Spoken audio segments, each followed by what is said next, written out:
Bonjour, mon nom est Josiane Hardy et bienvenue à une toute nouvelle émission de Soyez futés. Cette semaine, on continue dans les styles avec notre expert maison qu'on rejoint à l'instant, Martin Gravel.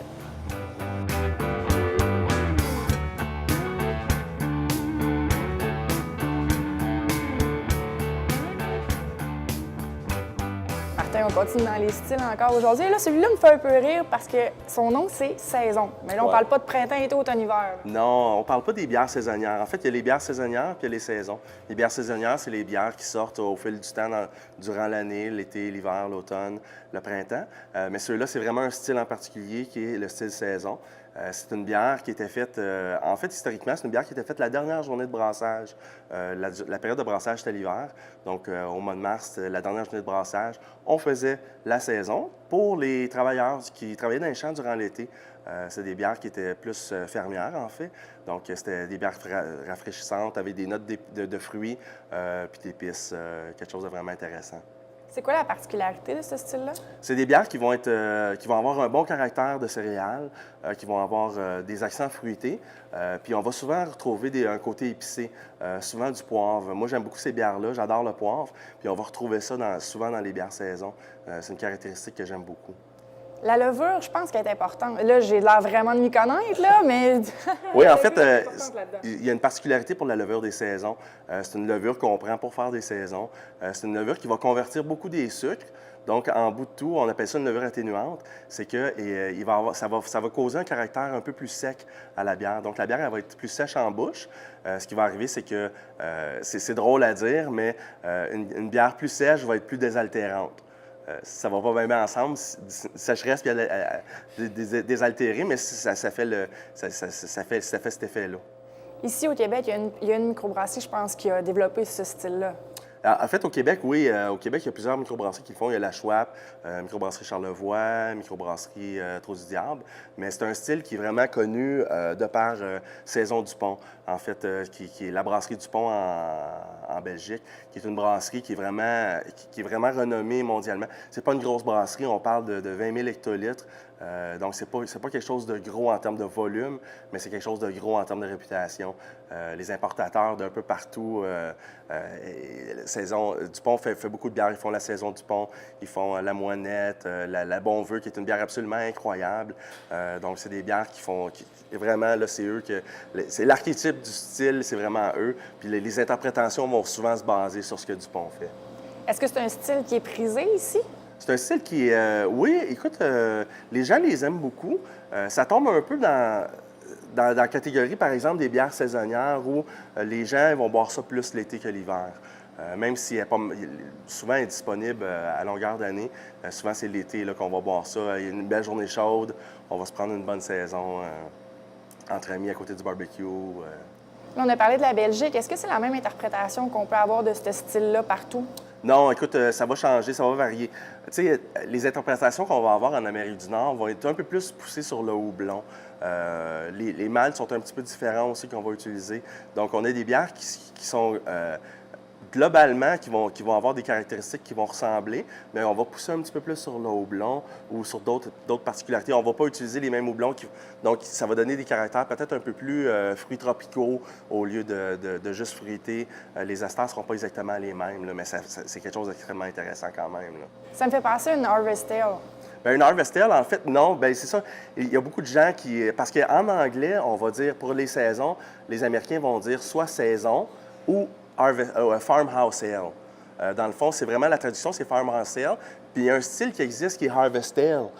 Puis les gens vont souvent confondre Farmhouse Ale avec Harvest Ale, mais en fait, c'est pas la même chose du tout, là. C'est quoi une Harvest Ale? En fait, une Harvest Ale, c'est une bière qui va être faite avec des houblons frais. Fait que dans le fond, c'est à la fin de la période de culture du houblon. C'est là que les Harvest Ale vont sortir. Fait que la saison, elle va sortir à la fin de la période de brassage qui se trouve être l'hiver. Mais la Harvest Ale, c'est à la fin de l'été. Quand il y a la culture du houblon, on récolte le houblon. Puis le houblon, il est très frais à ce moment-là. Fait que c'est ce houblon-là qu'on va ajouter au Harvest Ale. Ça va donner un caractère qui est vraiment différent des saisons, qui est intéressant en tant que tel, parce que c'est un beau côté résineux, très floral, très vert aussi, qu'on peut retrouver dans une Harvest Ale, qui est différent, mais qui est tout aussi intéressant. Encore une fois, très intéressant. J'en apprends toutes les chroniques. Merci, Martin. Merci.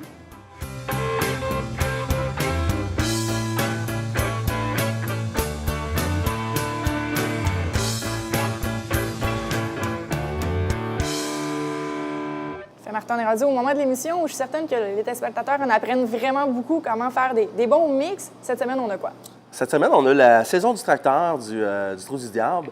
C'est une belle interprétation d'une saison. C'est une belle interprétation nord-américaine d'une saison. Je n'ai pas mentionné, mais souvent, les saisons, il va y avoir un caractère acidulé dedans. Donc, pour faire notre quart, on va aller chercher quelque chose qui va aller balancer, mais en même temps, le chercher un petit peu ce côté-là. On va l'accorder avec une saucisse pomme, cannelle, canneberge. Donc, dans la pomme puis dans la canneberge, on a un côté qui est à la fois acidulé puis à la fois sucré. C'est sûr que c'est de la pomme puis de la cannelle, la canneberge qui sont cuites. Donc, c'est plus le côté sucré qui va ressortir. Mais ça va être en quelque sorte des éléments assez intéressants à balancer, là. Les deux s'annuleront pas, là. Les deux, non, on va être capable de sentir pas mal tout, selon moi, là. Excellent, on découvre ça. On découvre ça. Tu vas voir, il y a une belle effervescence aussi aux bières saison. Tu vas avoir une belle mousse là, généreuse qui va se former. Des petites bulles. C'est le fun à voir. Tu sais, c'est une belle mousse crémeuse. Des fines bulles qui vont se créer là-dedans. Les saisons ne sont pas filtrées. Donc là, tu vois, ça déborde un petit peu. Ça ne me dérange même pas. Ça déborde même pas, en fait. C'est comme un petit chapeau. Un petit chapeau. Donc, tu vois, c'est une bière qui est moins translucide. Elle est plus brouillée un peu. Elle est plus brouillée un petit peu, mais c'est parfaitement correct. Là, ça va avec le style. Donc, on sent.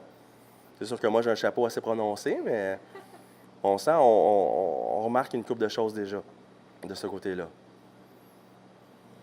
Ça sent un peu les agrumes. Ça sent les agrumes, effectivement. En fait, on va pencher un petit peu plus du côté des fruits tropicaux dans ce cas-là. Parce que le fruit de la passion, je ne sais pas si... Non, je comprends, les fruits tropicaux, ça va vraiment chercher un petit goût aussi acide. Oui, c'est acide. Si tu goûtes à la mousse, tu vas avoir beaucoup d'amertume.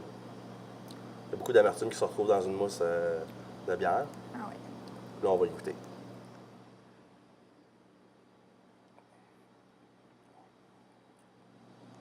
Très rafraîchissant. On sent le caractère un petit peu acidulé. Est-ce que tu sens le poivre un petit peu? La note d'épices, peut-être épices plus que poivre? Faut que j'y regoute, j'ai pas le choix.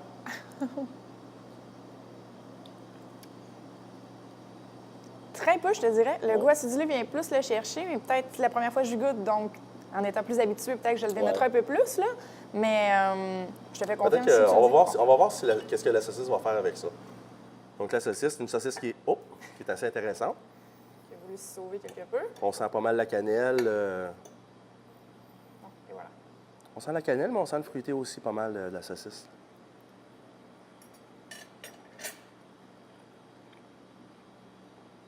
Saucisse qui est excellente aussi. Seule est déjà excellente, on va le dire comme ça.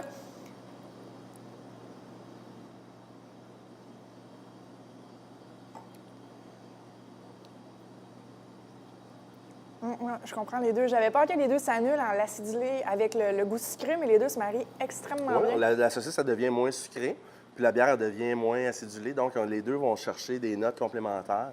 Puis ça fait ressortir... moi, j'ai la cannelle qui est ressortie beaucoup en bouche, là. Je la sens encore, là, la cannelle est persistante, là.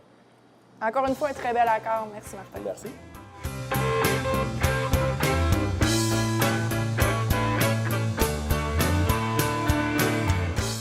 La semaine dernière, nous a amenés dans l'univers d'été. Cette semaine, Nathalie, tu nous amènes où? Dans les épices. Alors, on a fait référence. On a dit que les gens commençaient à épicer leur thé eux-mêmes à la maison, ils prennent des cours. Donc, on a une excellente gamme d'épices à vous offrir, qui sont les épices de cru. Les épices de cru, c'est monsieur et madame de Vienne qui parcourent le monde pour aller chercher, cueillir et ramener des épices. Ils font ça depuis plus de 30 ans. Alors, les épices de cru, pourquoi les épices? D'abord, c'est que les épices offrent la saveur, la couleur, des arômes à nos plats. On va dire que le sel et le gras vont rehausser la saveur des plats. Sachant ce qu'on sait aujourd'hui, si on dit on rehausse avec du sel et du gras ou on rehausse avec des herbes et des épices, je pense que le choix n'est pas difficile à faire. Alors, les épices, qu'est-ce que c'est? C'est toutes les parties des végétaux, certains végétaux qu'on a identifiés comme étant comestibles. Alors, ça peut être l'écorce, comme la cannelle, ça peut être les feuilles, mais à ce moment-là, on va parler des fines herbes, comme le laurier. On va avoir les fruits, dont le clou de girofle. On va avoir la fleur, comme le safran. On va avoir les graines, comme par exemple le fenouil. Donc, c'est toutes des parties de végétaux qu'on a par accident ou volontairement décidé de goûter, d'infuser. Les épices, certains vont dire que c'est dispendieux, que c'est un produit de luxe, mais la plupart des épices viennent de loin. Donc, c'est un produit qui voyage beaucoup. C'est sûr que le prix est affecté dans ce temps-là. Les épices de cru sont pour la plupart offertes non moulues. Pourquoi? Parce que l'arôme de l'épice va jouer fort dans un plat et dès qu'on moud une épice, l'arôme est dans les huiles, c'est très volatile. Donc, une fois que c'est moulu, on va perdre de la saveur et des odeurs quand même assez rapidement. Les épices moulues, on peut penser que c'est juste quelques mois à peine que ça va durer. Puis, on peut penser, les petits flacons qu'on achète en épicerie, les petits pots de verre, on voit, par exemple, le curcuma va changer de couleur quand même assez rapidement. Il va pâlir. Donc, on va payer pour un pot d'épices. Dans le fond, on devrait le sentir. Puis, une fois que ça sent rien, on devrait le jeter. Alors, ce serait un exercice à faire, tout le monde, dans notre armoire à épices aujourd'hui, de sentir. Et quand ça sent plus, c'est plus bon. C'est pas au moment de cuisiner où, là, on devrait faire le constat. Oui, du curcuma, je sais que j'en ai. Mais je l'ouvre, il sent plus rien, mais je suis prête à cuisiner. Alors, même chose, le pot de verre, il est transparent. Souvent, il y en a qui vont laisser ça comme une belle parure. J'en avais parlé lors de l'huile d'olive sur le comptoir. L'épice aime la noirceur. Elle aime ça quand c'est sec. Elle aime ça quand c'est frais. Donc, le pot de verre à côté de la cuisinière, on est encore dans le champ avec ça, Josiane. Les gens vont nous demander, ils vont arriver ici puis ils vont dire est-ce que tu as du masala? Le mot masala veut dire mélange. Fait que oui, on a du masala, mais on a des masalas, on a différents mélanges. Alors, il faut préciser. Les gens vont poser la même question avec les caris. Est-ce que vous avez du cari? Bien, le cari, c'est un mélange d'épices. Donc, il faut préciser sa demande. J'ai deux petits mélanges que j'ai identifiés aujourd'hui pour vous, en particulier le berbéré éthiopien et le cari noir. Ils auraient dû être accompagnés du mélange de la route de la soie. Pourquoi je vous en parle? Parce que Chantal Lacroix, à son émission Maigrir pour gagner, les a présentés, ces produits-là, lors d'une capsule de recettes. Alors, on a fait du poulet, des poitrines de poulet, sous 3 formes différentes, en cubes, en languettes et la poitrine complète, simplement assaisonnées avec ça. Donc, quand on dit, pour la perte de poids, de couper le gras, c'est sûr que la cuisine aux épices va vraiment, vraiment aider. Fait que plein d'informations, Josiane. C'est ce qui conclut l'émission de cette semaine. Pas soyez futés. Je vous remercie d'avoir été des nôtres et je vous remercie d'être présents semaine après semaine. Mon nom est Josiane Hardy et je vous souhaite une très bonne soirée.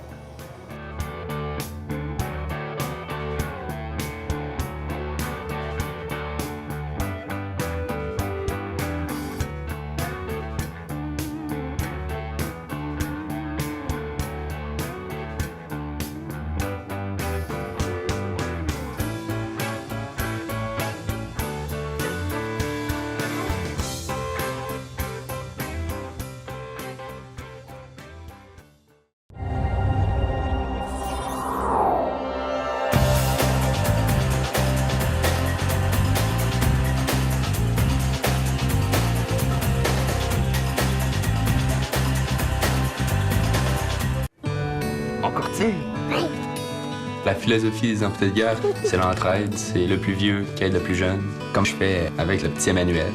J'adore courir. C'est une passion pour moi. Je vais dehors, je pars à courir. C'est rendu que je veux aller dans les hauts niveaux. C'est correct? Oui. Les amputés de guerre ont totalement changé ma vie. Ils m'ont permis de vivre ma passion. Les amputés de guerre supportent à fond le rêve des enfants. Moi, j'aime ça courir.